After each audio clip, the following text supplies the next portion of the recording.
What is up, guys? Sean here, and today I'm partnering up with top10racistuniversities.org once again to tell you a story that occurred at the University of Southern California, USC. Now, the USC website is very proud to let you know that they have a multitude of diversity programs available on their campus. They say that one of their goals is to give all of their students a sense of belonging. They're sensitive to other cultures. However, unfortunately, that sensitivity was not extended to communications professor Greg Patton when he was trying to teach people about the different forms of ums and uhs and ers and the filler word counterparts that are common in other cultures around the world. You see, Patton is a speaker of Chinese, Mandarin to be specific, and in Mandarin, a very common filler word actually sounds a little bit like a racial slur to the uneducated ear. It is the phrase na gu. Now, as a native Chinese speaker or somebody who's comfortable with the language, the word sounds nothing like the common racial slur that it often gets mistaken for by uneducated Americans. And with this crystal clear context, as in the Chinese versions of or obviously nobody took offense to it, and even if people did take offense to it, with the context, it's not like the university freaked out or anything.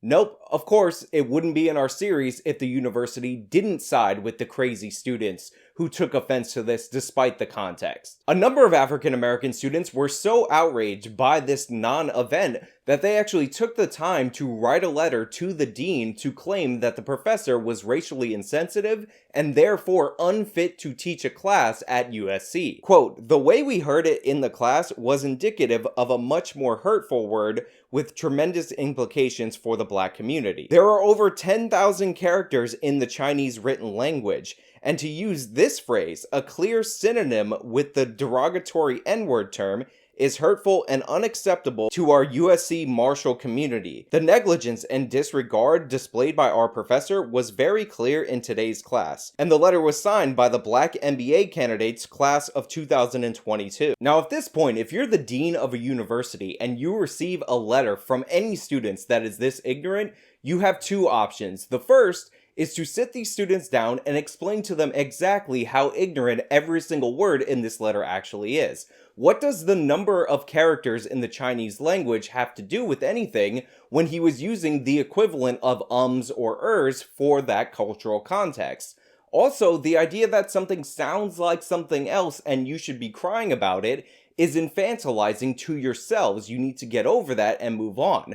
But of course, the dean of USC did not do it. He actually backed the students in this case. As Dean Garrett wrote, and I quote, "It is simply unacceptable for faculty to use words in class that can marginalize, hurt, and harms the psychological safety of our students." He claimed that Patton had repeated several times a Chinese word that sounds very similar to a vile racial slur in English. Understandably, which is ridiculous, this caused great pain and upset among students, and for that, I'm deeply sorry. And as for this utterly cowardly response to students who asked their professor for the Chinese version of or in class and then were given it and then reacted poorly, that USC makes our list of the top 10 racist universities. If you want to learn more about the case highlighted in this video, please go to top10racistuniversities.org where you can read up about it in full. If you want to support our mission, that is also the place to do this, because we're not only going to document this, we're going to fight back against it.